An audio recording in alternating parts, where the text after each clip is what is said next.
Salve fratres, te verum videre Patrus Allegro, Veritas Liberabit Vos. Saya akan mengajak kita sekalian untuk merenungkan bacaan-bacaan Injil hari ini. Bacaan-bacaan hari ini. Hari Minggu biasa ke-27 tahun B, 6 Oktober 2024. Bacaan Alkitab hari ini adalah tentang ikatan cinta yang diciptakan oleh perkawinan antara seorang pria dan seorang wanita. Ikatan yang Tuhan maksudkan untuk menjadi permanen.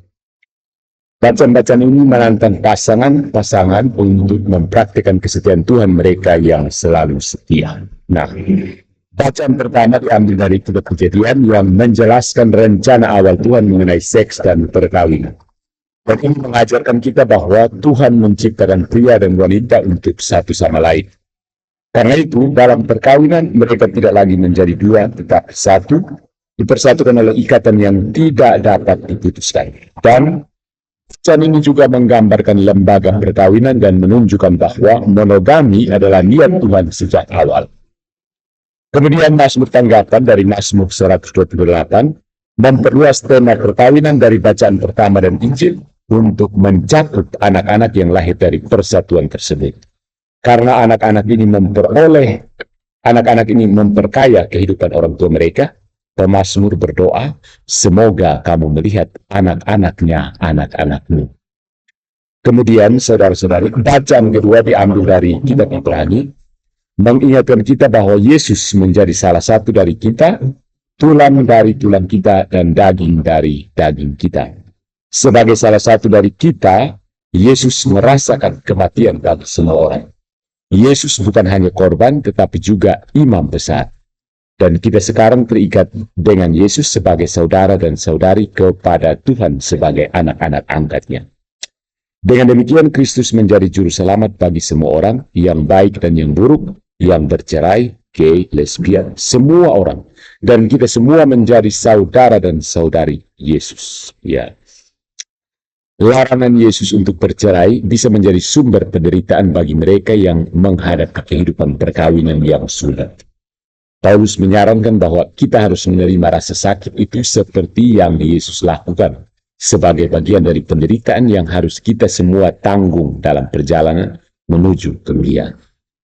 Nah, Injil hari ini memberikan ajaran eksplisit Kristus tentang perkawinan dan perceraian, asal-usul perkawinan ilahi, kesakralan kehidupan keluarga, dan perkawinan yang tidak dapat dipisahkan. Dan ini adalah pesan yang sulit untuk diberitakan dalam masyarakat yang merangkul hidup bersama dan mengabaikan statistik perceraian yang meningkat dan konsekuensinya berbahaya. Konsekuensi berbahaya dari perceraian itu sendiri. Injil mengajarkan bahwa kehidupan keluarga adalah suci, bahwa suami dan istri adalah pasangan dengan hak yang sama, dan bahwa kehancuran keluarga dengan perceraian menghasilkan kehancuran masyarakat. Bacaan pertama dari kitab Kejadian bab 2 ayat 18-24. Ini adalah kisah penciptaan dalam pasal 2 Kejadian, menunjukkan bahwa orang-orang Israel kuno tahu pentingnya laki-laki dan wanita bergabung satu sama lain. Wanita terbuat dari tulang busuk pria, dan karenanya dia secara harafiah adalah tulang dari tulangnya, daging dari dagingnya. Secara kiasan, tulang berarti kekuatan dan daging berarti kelemahan. Asal-usul wanita membuatnya menyatu dengan pria, dan Tuhan dengan sengaja menciptakan pria dan wanita untuk terikat secara permanen satu sama lain. Ekspresi paling jelas dari ikatan ini ditemukan dalam perkawinan seorang pria dan wanita dan ciptaan bersama mereka dengan Tuhan. Seorang anak membuat ketiganya menjadi unit keluarga baru. Wanita ditemukan sebagai pasangan yang cocok untuk pria. Itulah sebabnya Tuhan berkata, seorang pria meninggalkan ayah dan ibunya dan melekat pada istri. Dengan hasil bahwa mereka berdua menjadi satu daging. Teks Kejadian mengaitkan dua kualitas penting dalam perkawinan. Kesatuan, keduanya menjadi satu, dan saling melengkapi atau saling ketergantungan. Tema ikatan perkawinan yang penting untuk pemenuhan dan kebahagiaan manusia dalam perkawinan dan keluarga muncul baik dalam bacaan pertama maupun Injil hari ini dan menjelaskan ajaran Yesus tentang perkawinan dan perceraian. Perceraian mengungkapkan tidak adanya atau kegagalan ikatan perkawinan. Dari bacaan kedua, Ibrani bab 2 ayat 9-11. Surat kepada orang Ibrani ini menjelaskan arti dari pengakuan Kristen awal, bahwa Kristus mati bagi kita dan dosa-dosa kita. Ini menyajikan Kristus sebagai imam besar yang agung yang telah rela mempersembahkan dirinya sebagai Allah dan manusia dalam satu pribadi atas nama kita. Dia adalah pengorbanan yang sempurna dan imam yang mempersembahkan. Perikop hari ini dari Ibrani mengatakan bahwa dengan kasih karunia Allah, Yesus merasakan kematian bagi kita semua, baik menjadi pemimpin kita dalam perjalanan menuju keselamatan dan menerima kita sebagai saudara dan saudari. Dengan demikian, Kristus sempurna dalam memenuhi tugas membawa kita ke dalam hubungan baru dengan Tuhan, di mana kita sekarang dapat mendekati Tuhan dengan keyakinan dan bahkan keberanian. Kristus menjadi juru selamat semua orang, yang baik dan yang buruk, yang bercerai, gay, lesbian, semua orang, dan kita semua menjadi saudara dan saudara Yesus. Larangan Yesus untuk bercerai dapat menjadi sumber penderitaan bagi mereka yang mengalami kehidupan pergaulan. Tetapi Paulus menyarankan bahwa kita harus menerima rasa sakit seperti yang Yesus lakukan, sebagai bagian dari penderitaan yang harus kita semua alami dalam perjalanan menuju kemuliaan. Mari kita lihat tentang bacaan Injil. Raja Herodes menikahi istri saudaranya Herodias, melanggar Musa. Yohanes Pembaptis menunjukkan keberanian dalam mengutuk raja berkata dan kehilangan akal karena. Dalam Injil hari ini, orang-orang Farisi memasang perangkap, menanyakan apakah Yesus setuju dengan Yohanes tentang ketidakabsahan perceraian atau akan mengkritik tradisi Musa dan mengasingkan itu. Tetapi Yesus menggunakan kesempatan itu untuk menyatakan dengan tegas bahwa ikatan perkawinan berasal dari Allah, bukan manusia, dan bahwa itu permanen dan tidak dapat dipisahkan. Apa yang telah Allah persatukan tidak boleh diceraikan oleh manusia. Ini adalah praktik ideal. Praktik ideal dan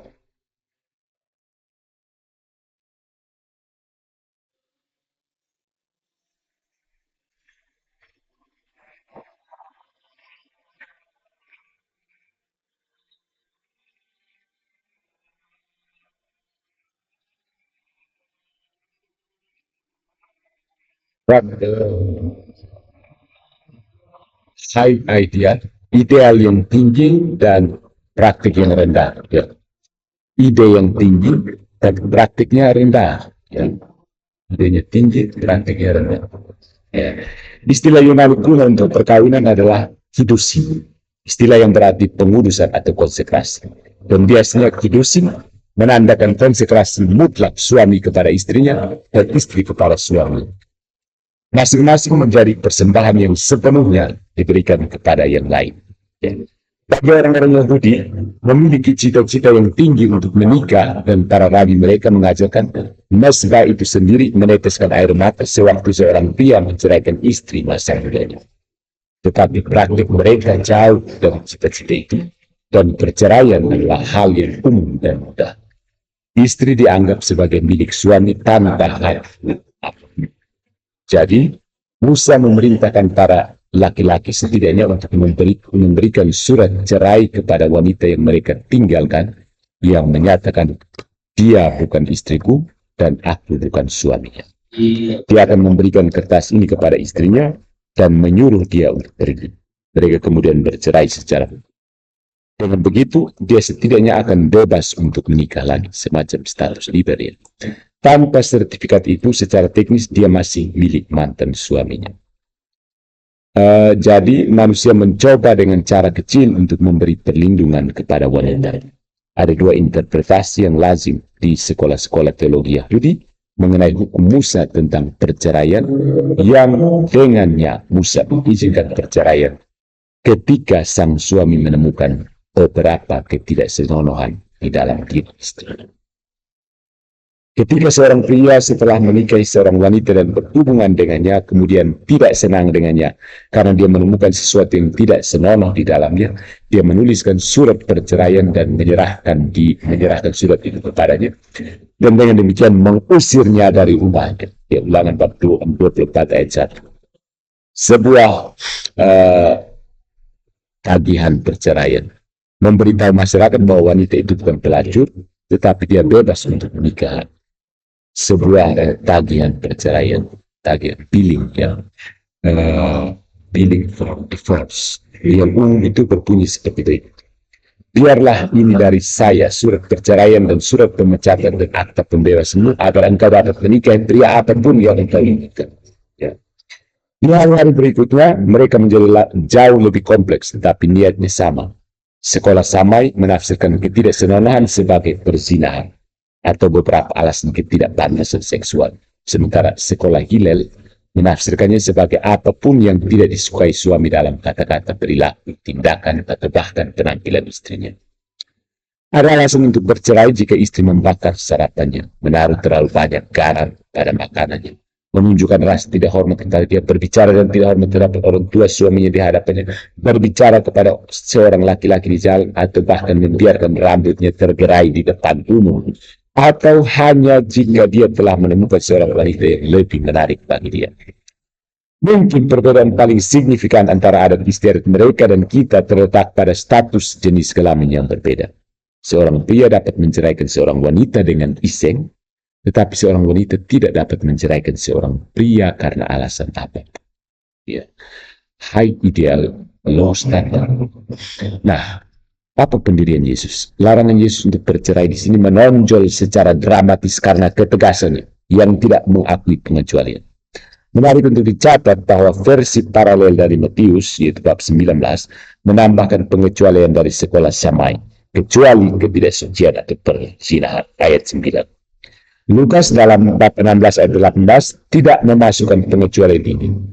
Yesus tidak mengklaim memperkenalkan ajaran baru, tetapi mengingatkan orang Yahudi tentang maksud awal Tuhan. Mengutip kitab Kejadian, Yesus membuktikan bahwa Allah menjadikan kita laki-laki dan perempuan dan memerintahkan bahwa keduanya akan menjadi satu daging. Kemudian menarik kesimpulan, mereka bukan lagi dua tetapi satu tubuh, pasangan dengan hak yang sama. Hubungan perkawinan adalah karunia Tuhan kepada kita. Dan inilah cara Tuhan menyediakan kekasih, teman penolong, seseorang yang akan selalu ada untuk kita. Karena itu, dia menyatakan bahwa tidak ada orang yang diizinkan untuk memisahkan apa yang telah Tuhan satukan. Matius bab 19 ayat 6. Berbeda dengan budaya yang berlaku, Yesus mengajarkan pria dan wanita memiliki hak yang sama dan perkawinan mereka pada dasarnya sebagai hubungan permanen. Dalam menciptakan laki-laki, dalam menciptakan manusia, laki-laki dan perempuan, Tuhan memberi laki-laki dan perempuan martabat pribadi yang setara. KGK 2334. Kata-kata ini mungkin mengingatkan orang-orang Farisi akan peringatan Yahweh yang diberikan melalui nabinya yang terakhir. Aku benci perceraian. Walaiki bab 2 ayat 16. Yesus juga menjelaskan bahwa izin Musa untuk bercerai hanyalah konsepsi sementara untuk mengendalikan tingkat perceraian yang terus meningkat bahkan pada zamannya, dengan memperkenalkan hukum yang mengatur perceraian. Yesus menambahkan bahwa karena keras hati orang-orang Yahudi, Musa menginginkan konsesi seperti itu. Ungkapan Yunani yang digunakan itu adalah sklerokardia, yang sering berarti keras kepala, ketegaran, penolakan untuk diajar, ketidakpekaan, penolakan terus-menerus untuk mengubah perilaku seseorang. Ya. Dengan meniadakan penafsiran Ulangan 24 ayat 1-6 yang memungkinkan perceraian yang gampang, Yesus berkata pada dasarnya bahwa di mana kemungkinan ketidakadilan dan ketidaksetaraan seperti itu ada dalam perkawinan, tidak mungkin ada perkawinan sejati sesuai dengan maksud kitab Kejadian. Menurut sanksi Musa, pria diizinkan untuk menceraikan istri mereka, tetapi istri tidak dapat menceraikan suami mereka. Dengan menyangkal hak pria untuk bercerai, Yesus menempatkan suami dan istri pada pijakan yang sama dalam perkawinan dan mengajarkan bahwa tidak ada peraturan Musa yang berhubungan dengan situasi sementara yang dapat mengubah keabadian dan kesatuan perkawinan yang dimaksudkan Tuhan. Ya. Nah, sesuai dengan ajaran Katolik, pembacaan hari ini dari Injil Markus diambil dengan Matius bab 5 ayat 31 sampai 32, Matius bab 19 ayat 3 sampai 9, Lukas bab 16 ayat 18 dan 1 Korintus bab 7 ayat 10 sampai 11 adalah sumber utama dari mana Gereja Katolik memperoleh ajaran Yesus tentang sifat sakramen perkawinan dan ketidakterpisahannya. Perkawinan Kristen melibatkan kontrak suci dan sah antara seorang pria dan wanita pada saat yang sama berakar pada perjanjian khusus dengan Tuhan. Dan itulah sebabnya Yesus menyatakan bahwa perkawinan yang sah itu permanen. Karena itu gereja selalu dengan tegas mengajarkan bahwa perkawinan sakramenter antara orang-orang Kristen di mana ada persetujuan dan penyempurnaan perkawinan yang sejati sama sekali tidak dapat dipisahkan kecuali dengan kematian salah satu pasangan. KGK merangkum ajaran gereja, perceraian adalah pelanggaran berat terhadap hukum alam. Dia mengklaim melanggar kontrak yang disetujui oleh pasangan yang bebas untuk hidup bersama satu sama lain sampai mati. Perceraian juga tidak bermoral karena memperkenalkan kekacauan ke dalam keluarga dan masyarakat. Gangguan ini membawa bahaya besar bagi pasangan yang ditinggalkan. Anak-anak yang trauma karena perpisahan orang tua mereka dan sering terkoyak di antara mereka, dan karena efek menularnya yang membuatnya benar-benar menjadi wabah pada masyarakat. KGK 2384 dan 2385. Kemudian ini dimaksudkan juga adalah stabilitas dalam perkawinan. Ya, tentu saja tidak selalu mudah bagi kedua pasangan dalam perkawinan untuk bergaul satu sama lain karena perkawinan, meskipun salah satu yang paling memuaskan dari semua hubungan, juga salah satu yang paling menuntut. Suami dan istri membawa ke dalam perkawinan kekuatan dan kelemahan mereka, cinta dan benci, luka dan kesakitan, harapan dan ketakutan. Karena itu, syarat pertama untuk perkawinan yang langgeng adalah bahwa pasangan belajar untuk menerima satu sama lain apa adanya. Dua manusia yang tidak sempurna dan lengkap. Itu adalah karunia Tuhan satu sama lain. Aku akan membuat pasangan yang cocok. Mereka harus belajar bahwa menyembuhkan luka kehidupan keluarga sama pentingnya dengan menyembuhkan luka. Dalam Familiaris Consortio nomor 17, Santo Yohanes Paulus II mendorong keluarga dengan pemahaman keluarga, jadilah apa adanya. Dan ini menggambarkan Konsili Vatikan II yang menyebut keluarga sebagai komunitas kehidupan dan cinta yang intim di mana para mitra dipelihara secara rohani dan fisik, menerima satu sama lain apa adanya dan menyesuaikan diri satu sama lain, memperoleh kekuatan melalui doa, sabda Allah, sakramen, ditambah bimbingan dan konseling.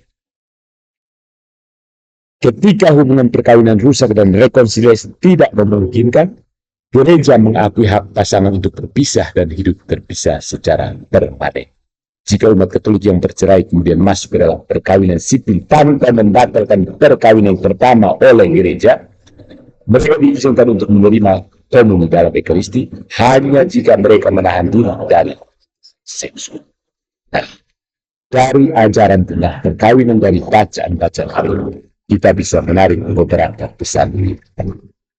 Yang pertama, kedua pasangan perlu bekerja keras untuk menciptakan perkawinan yang baik. Perkawinan menuntut bahwa masing-masing harus menjadi orang yang tepat satu sama lain. Ini berarti membangun persatuan berdasarkan cinta agape yang berkomitmen, berbagi dan memaafkan dan pengorbanan. Ini membutuhkan banyak penyesuaian timbal balik, kemurahan hati timbal balik, dan niat bersama untuk memaafkan dan meminta pengampun. Kerjasama yang tulus dalam melatih anak-anak dan membesarkan mereka sebagai umat Kristen Katolik yang mempraktikkan dan kekuatan harian dari Tuhan yang diperoleh melalui doa ibadah dan keluarga dan partisipasi tepat waktu setidaknya setiap minggu dalam liturgi paroki. Dan yang kedua, kita perlu menjangkau dengan simpati Kristiani kepada keluarga yang bercerai dan bermasalah. Harus ada belas kasihan dan tantangan untuk tidak berbuat dosa lagi. Mereka yang bercerai harus diajarkan bahwa Tuhan tidak meninggalkan mereka. Komunitas paroki perlu menerimanya dengan rasa hormat, kasih sayang, dan kepekaan. Adalah tugas komunitas Kristen untuk mengasihi dan mendukung mereka. Kita harus menjangkau mereka yang terluka oleh perkawinan yang buruk. Kita mungkin tidak menyadari kedalaman rasa sakit mereka, tetapi kita harus menyadari kelemahan kita sendiri. Mereka yang bercerai dan menikah lagi tidak boleh dikecualikan dari komunitas kita. Sementara gereja tidak dapat menyetujui perkawinan kembali, kecuali perkawinan sebelumnya telah dinyatakan dibatalkan oleh pengadilan perkawinan keuskupan. Kita harus memperjelas bahwa gereja tidak mengeluarkan kutukan. Mereka harus didorong untuk mendengarkan sabda Allah, untuk menghadiri kurban misa, untuk bertekun dalam doa, untuk berkontribusi pada karya-karya amal dan upaya komunitas untuk keadilan, untuk membesarkan anak-anak mereka dalam iman Kristen, untuk menumbuhkan semangat dan praktek penebusan dosa, dan dengan demikian memohon hari demi hari kasih karunia Tuhan. Katekismus Gereja Katolik nomor 1651. Direktori Kateketik Nasional untuk orang Katolik, ya di Amerika Serikat, mengatakan seperti itu. Orang-orang yang bercerai dan anak-anak mereka harus disambut oleh komunitas paroki dan dibuat merasa benar-benar menjadi bagian dari kehidupan paroki. Katekesi ajaran gereja tentang konsekuensi perkawinan kembali setelah perceraian tidak hanya diperlukan tetapi akan mendukung bagi yang bercerai. Dan yang ketiga, kita perlu menyadari bahayanya hidup bersama, cohabitation. Ya, menurut National Fatherhood Initiative, tingkat depresi 3 kali lebih tinggi untuk pasangan yang hidup bersama daripada pasangan yang sudah menikah. Pria dan wanita yang hidup bersama, ya hidup kumpul kebun maksudnya, melaporkan lebih banyak masalah alkoholik secara signifikan daripada pria dan wanita yang sudah menikah atau belajar. Nah, hidup bersama ini, yang sekedar hidup bersama sih, ya di Indonesia jarang terjadi, tapi di antara hal yang biasa. Memiliki lebih banyak ketidaksepakatan, lebih sering bertengkar, dan melakukan tingkat kebahagiaan yang lebih rendah daripada rekan-rekan mereka yang sudah menikah. Agresi laki-laki 2 kali lebih umum di antara pasangan yang hidup bersama daripada di antara pasangan yang sudah menikah. Oleh karena itu, orang tua harus memastikan bahwa anak-anak memahami bahwa hidup bersama secara moral itu jahat dan bukan pilihan yang tidak bersalah untuk bersenang-senang. Innocence choice for hedonism. Ya. Karena itu, marilah kita merenungkan kembali makna perkawinan yang sejati. Indissolubilitas dan tak bercerai. Monogami dan indissolubilitas. Amin. Dalam nama Bapa dan Putra dan Roh Kudus. Amin.